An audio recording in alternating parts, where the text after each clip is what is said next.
Hello student, आज देखते हैं आप क्लास 10 में मैथ की प्रश्नावली में एक्सरसाइज 4.3 और उसका क्वेश्चन नंबर आपका 10 कि मैसूर और बेंगलोर के बीच की 132 किलोमीटर यात्रा करने में एक्सप्रेस रेलगाड़ी सवारी गाड़ी से 1 घंटा कम समय लेती है। जो मध्य में स्टेशन है उस पर ठहरने का समय ध्यान नहीं दिया गया है।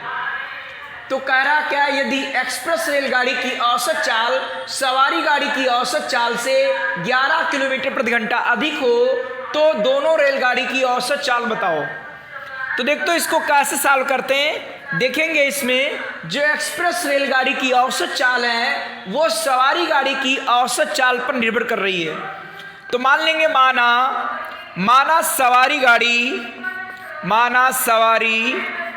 गाड़ी की औसत चाल, माना सवारी गाड़ी की औसत चाल x किलोमीटर प्रति घंटा है, तो इसीलिए लिखेंगे एक्सप्रेस रेलगाड़ी की औसत चाल कितनी आएगी, 11 किलोमीटर प्रति घंटा अधिक है। तो पहले की थी x, सवारी वाली गाड़ी की थी x, तो इसकी आएगी x + 11 और किलोमीटर प्रति घंटा। अब कह रहा है 132 किलोमीटर जाने में, इससे कम, भाई कम तो समय लगेगा, इसकी चाल ज़्यादा है। तो देखते हैं कि 132 किलोमीटर दूरी जाने में लगा समय, पहले सवारी गाड़ी को फिर एक्सप्रेस रेलगाड़ी को, और दोनों के समयों की तुलना कर देंगे, आपका द्विघात समीकरण बन जाएगी।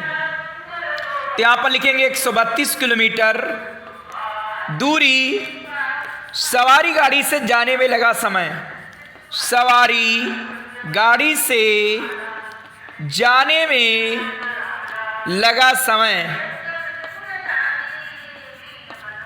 132 किलोमीटर दूरी सवारी गाड़ी से जाने में लगा समय। चाल बराबर क्या होता है, दूरी बटे समय, और जब समय निकालेंगे तो आएगा दूरी बटे चाल। तो दूरी कितनी 132 और चाल कितनी x, ये हो गया 132 बटे x घंटा। अब लिखेंगे 132 किलोमीटर दूरी एक्सप्रेस रेलगाड़ी, कौन सी रेलगाड़ी, एक्सप्रेस रेलगाड़ी से जाने में लगा समय। दूरी आपकी 132 और चाल कितनी है x + 11, इतने घंटे लगेगा। ठीक, अब क्या करेंगे देखते हैं। प्रश्न से क्या होगा कि दोनों समयों की तुलना कर लेंगे।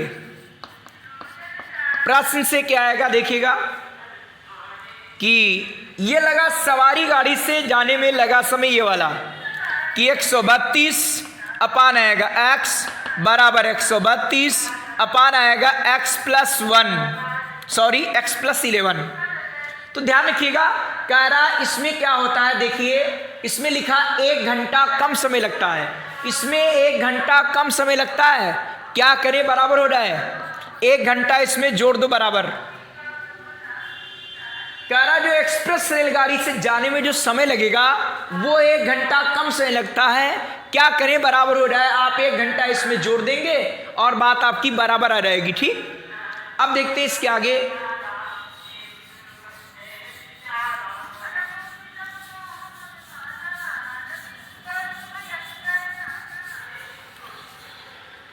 द्विघात समीकरण में चिन्ह कर देंगे। तो आपका लिखा है 132 x - 132 और नीचे x + आपका 11 बराबर आपका आएगा 1। आप इसमें कॉमन ले लेंगे, 132 आ जाएगा 1/x - 1/x + 11 बराबर आपका आएगा 1। 132 इसमें आप लघुत्तम ले लेंगे x और x + 11, x + 11 से इधर गुणा तो आ जाएगा x + 11, इधर आपकी x से गुणा -x बराबर 1। तो आपका क्या आएगा 132, यहां जाएगा x + 11 और -x, नीचे क्या आएगा x² प्लस आपका 11x बराबर आपका लिखा 1। आपका x हो जाएगा कैंसिल, आ जाएगा 132, गुणे में आ जाएगा आपका 11, भाई इसकी गुणा हो जाएगी ना, और ये इसकी तिरछी गुणा कर दो, ये आ जाएगा x² प्लस 11x, इसकी कर लेंगे गुणा और ये बन जाएगा आपका द्विघात समीकरण। देखिए इसकी गुणा करेंगे, आप 11 से गुणा करेंगे तो क्या आएगा 132 और फिर आपका 132, आप इसको जोड़ लीजिएगा, आपका 2 5 4 और 1, 2 5 4 1, तो आ जाएगा 1 4 5 2 बराबर x² प्लस आपका 11x। अब देखते हैं इसको हल करेंगे।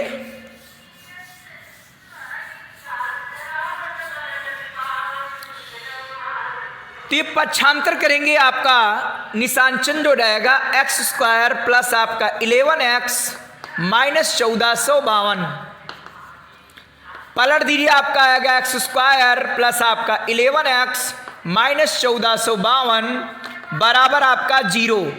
अब आप इसके कर लेंगे गुणनखंड, गुणनखंड करेंगे तो घटाने से ही बनेगा, चूंकि माइनस है, माइनस है तो घटाने से बनेगा। आप देखिए इसके गुणनखंड कैसे करेंगे। अभी देखो इसकी गुणा आपने की थी, तो आप इससे 11 तो अलग कर लो, 132 आप अलग कर लो। आप फिर इसको देख लीजिएगा कितनी बार जाएगा, 2 बार, 2 छक्का 12, 2 छक्का 12, फिर 2 तिया 3 3 11, तो देखो 11 एक पहले से आ गया, भाई इनकी गुणा करने पर ही तो आया, तो जो इसके गुणनखंड होंगे वही तो ये होगा।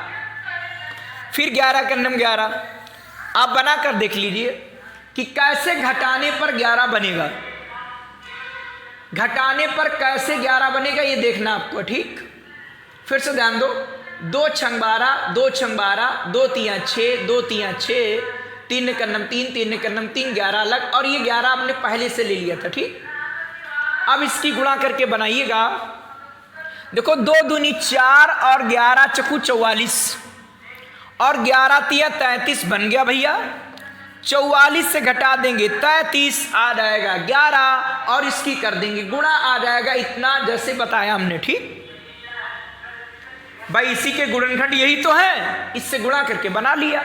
यदि आप ये काम नहीं कर पाते हो तो आप द्विघाती सूत्र से x का मान निकाल लो।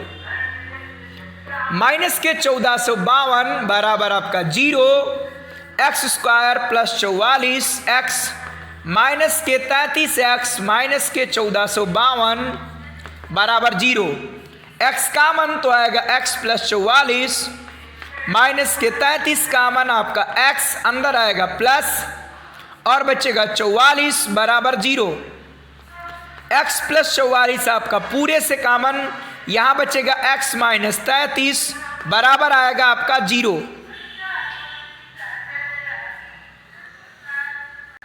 तो इसको हल करेंगे, देखो क्या करेंगे इसके लिए।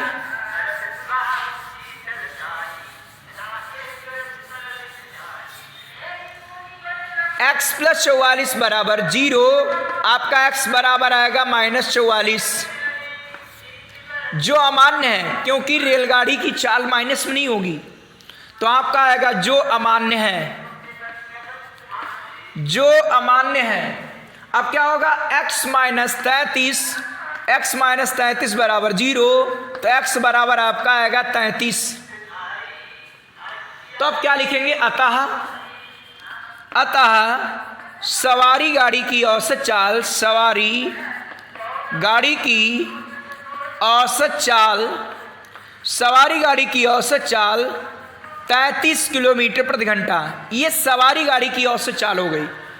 अब कौन सी गाड़ी की निकालेंगे, एक्सप्रेस रेलगाड़ी की औसत चाल। एक्सप्रेस रेलगाड़ी की औसत चाल कितनी आएगी, 11 अधिक है, तो आप 11 जोड़ देंगे, क्या आ जाएगा 44 किलोमीटर प्रति घंटा। कितनी आएगी, 44 किलोमीटर प्रति घंटा। तो देखते हैं, इसको चेक कर लेते हैं, ठीक, कि सवारी गाड़ी की औसत चाल आई 33 किलोमीटर प्रति घंटा, एक्सप्रेस रेलगाड़ी की जो औसत चाल आई वो 44 किलोमीटर प्रति घंटा। अब देखते हैं कि 132 किलोमीटर जाने में किसको कितना समय लगता है। तो आप इस साइड में रफ वर्क जांच कर सकते हो, ठीक।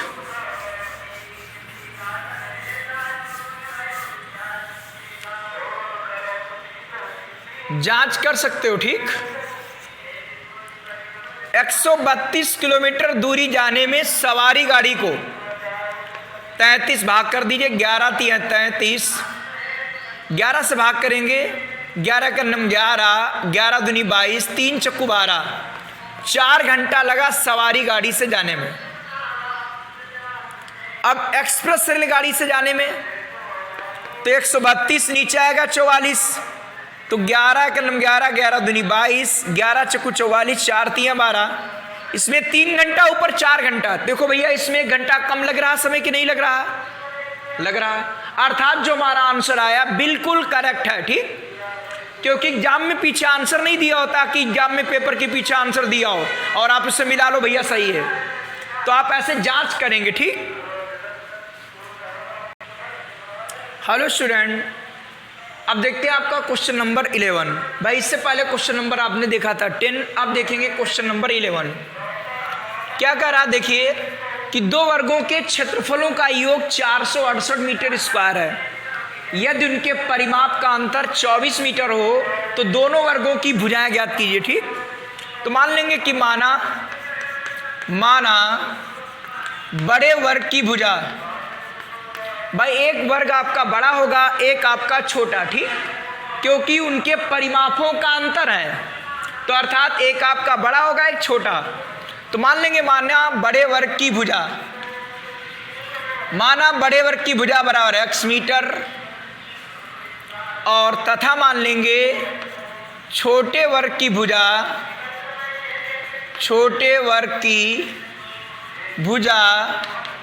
y metre. तो देखिए प्रथम शर्त क्या कह रहा है, प्रथम शर्त से x और y अलग मान लिया। अभी आप टेंशन मत लेना, लास्ट में द्विघात समीकरण ही बनेगी। इनके वर्गों के क्षेत्रफलों का योग कह रहा, दोनों वर्गों के क्षेत्रफलों का योग, जो हमारे वर्ग होंगे उनके क्षेत्रफलों का योग है 468। तो क्षेत्रफल क्या होता है? भुजा स्क्वायर। तो बड़े वर्ग का क्षेत्रफल क्या होगा? भुजा स्क्वायर, मतलब x का स्क्वायर, और इसका क्या आएगा? y square. भाई ये है भुजा स्क्वायर, ये भी भुजा स्क्वायर, तो ये हो गया x स्क्वायर, और ये क्या हो गया? y स्क्वायर, और इसका मान दिया आपका 468। ये समीकरण बन गई आपकी 1। अब बनाएंगे द्वितीय शर्त से। द्वितीय शर्त क्या कहती है कि इनके परिमापों का अंतर है 24, और वर्ग का परिमाप क्या होता है? 4 गुणे भुजा। भाई वर्ग का परिमाप क्या होगा? ये a है, ये भी a है, ये भी a है, ये भी a, तो इसका परिमाप क्या आएगा? 4 है, तो 4 गुणे भुजा। तो जानते हो अंतर कह रहा है, तो पहले बड़े वर्ग का परिमाप निकालेंगे, फिर छोटे वर्ग का परिमाप। तो बड़े वर्ग का परिमाप क्या आएगा? 4 गुणे भुजा, अर्थात यहां लिखेंगे 4x, और माइनस छोटे वर्ग का परिमाप क्या आएगा? 4 गुणे भुजा। तो छोटे वर्ग की भुजा कितनी? y, तो आ जाएगा 4 गुणे भुजा, तो आ जाएगा आपका 4y, और ये हो गया 4x, बराबर आपका क्या है? 24। इसमें से 4 कामन, x माइनस y बराबर 24। ये आप 4 से काट देंगे, आएगा 6, x माइनस y बराबर 6। ये समीकरण 2। अब देखते हैं इसको हल करेंगे। दो घात समीकरण बनाने के लिए क्या करना पड़ेगा कि इसको समीकरण 2 ना बनाओ, y वाला मान पक्षांतर कर लीजिए, तो x बराबर आएगा 6 प्लस y, x बराबर 6 प्लस y। ये आपकी आ गई समीकरण 2। यहां पर लिखेंगे समीकरण 2 का मान समीकरण 1 में रखने पर, समीकरण 2 का मान समीकरण 1 में रख दिया, तो x के स्थान पर आएगा 6 प्लस y, इसका आएगा होल ऑफ स्क्वायर, और ये y स्क्वायर अलग आपका, यह आएगा आपका 468। अब इससे जो बनेगी वो द्विघात समीकरण आएगी, ठीक। x का मान समीकरण 1 में रख दिया। देखिए क्या आएगा, a square plus b square plus 2a into b, ये आपका x स्क्वायर, ठीक है। इसको x मान लिए, इसको y मान लिए, तो x square plus y square plus 2x into y, तो x के स्थान पर क्या 6 लिख दिया गया। आगे आपका ये वाई स्क्वायर लिखा है और ये आएगा आपका 468, तो वाई स्क्वायर क्या हुआ 2y स्क्वायर, वाई स्क्वायर आपका 2y स्क्वायर और 6 दूनी आपका हो गया 12y और आपका 6 रंग हो गया 36, यह आएगा आपका 468। इसमें से 2 कॉमन आएगा वाई स्क्वायर प्लस 6y और बराबर आएगा आपका 468। 36 पक्षांतर करेंगे आपका माइनस हो जाएगा, इसमें से y कॉमन ले लिया और ये पक्षांतर कर दिया माइनस हो गया, तो 2 कॉमन ले लेंगे, आ जाएगा वाई स्क्वायर प्लस 6y और बराबर आ जाएगा आपका 468 और माइनस 36। देखते हैं इसको सॉल्व करते हैं।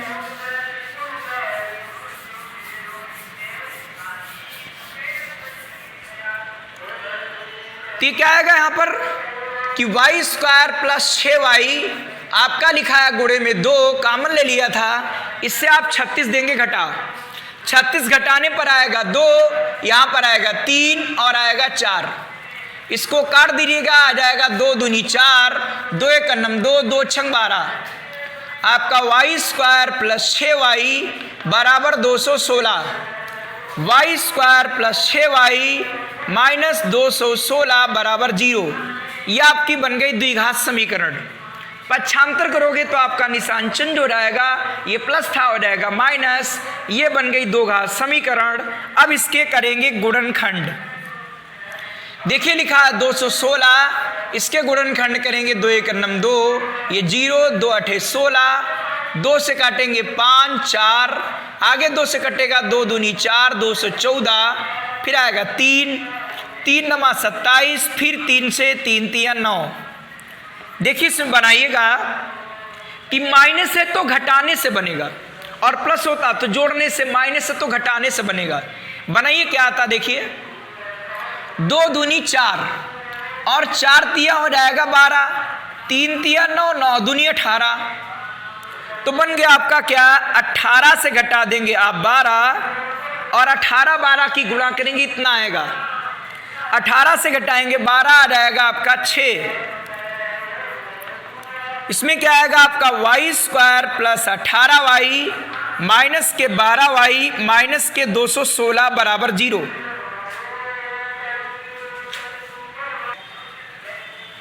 इसमें ले लेंगे y कॉमन, आ जाएगा y प्लस 18, इसमें से y कॉमन ले लिए, ठीक, तो आएगा y प्लस 18। इसमें से ले लेंगे माइनस 12 कॉमन, आ जाएगा y प्लस आपका 18।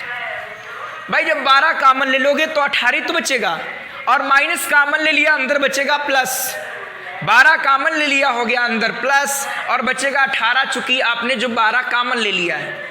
भाई 4 तिया 12 कॉमन लिए तो बचेगा कितना आपका 3 तिया 9 दूनी 18, 18 बचेगा बराबर क्या आपका 0। पूरे से कॉमन ले लेंगे y प्लस 18, यहाँ पर आ जाएगा y माइनस 12 बराबर 0, y प्लस 18 बराबर आपका 0, y बराबर आएगा माइनस के 18। जो अमान्य है भाई वर्ग की भुजा माइनस में नहीं हो सकती, ठीक, लिख देंगे जो अमान्य है, चूंकि वर्ग की भुजा माइनस में नहीं आएगी, किसी की भुजा आपकी माइनस नहीं आएगी, तो आ जाएगा y माइनस 12 बराबर 0, y बराबर आपका आएगा 12। y का मान आप समीकरण 2 में रख सकते हो, ठीक, y का मान समीकरण 2 में रखने पर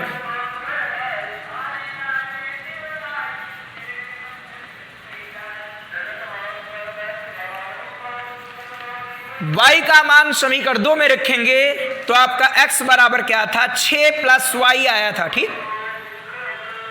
भाई x बराबर क्या आया था 6 प्लस वाई, यही तो दूसरी समीकरण थी, तो वाई के स्थान पर लिख दिया 12, तो रहेगा 12 और 6 आपका 18। अतः वर्ग की भुजाएं, अतः वर्ग की भुजाएं या दोनों वर्गों की भुजाएं, ठीक, अतः दोनों वर्गों की भुजाएं,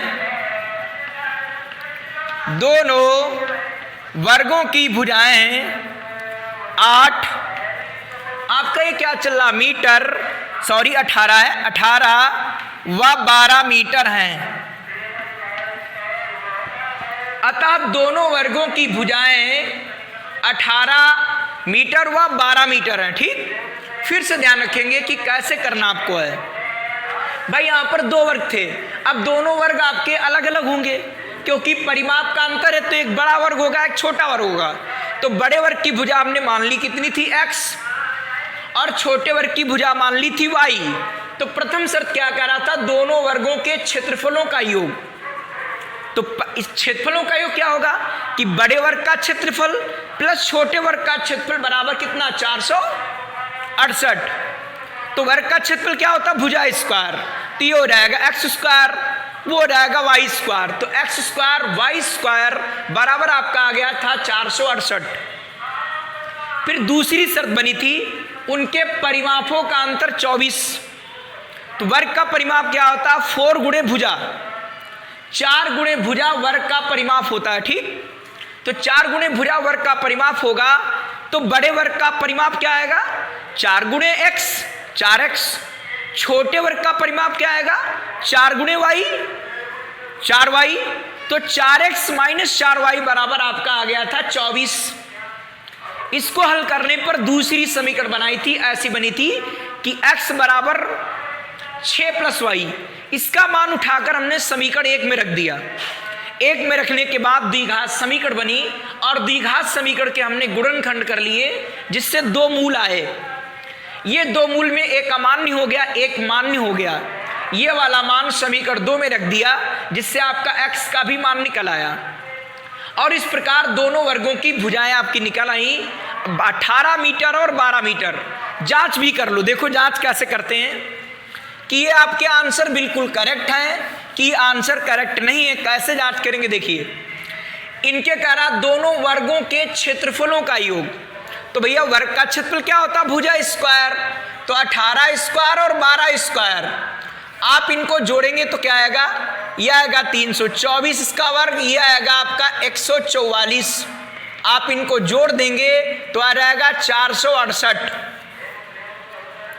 फिर कह रहा जो 2 वर्ग हैं इनमें परिमापों का अंतर 24 है, तो 4 गुणे 18 एक वर्ग का परिमाप हुआ, दूसरे वर्ग का परिमाप 4 गुणे हुआ 12। भाई एक की भुजा 18, एक की 12, तो 18 चकू हुआ 72 और 12 चकू हुआ 48। इसको घटाओगे आएगा 24। ये हो गया परिमापों का अंतर। अर्थात जो हमारे आंसर आए हैं ये बिल्कुल करेक्ट है। ये आप रफ वर्क पर जांच कर सकते हो, ठीक। और आपको इसके पहले के एग्जाम्पल भी लगाना है। इस प्रश्नावली से पहले यदि कोई एग्जाम्पल आपसे नहीं होता है, आप कमेंट्स के द्वारा पूछ सकते हो।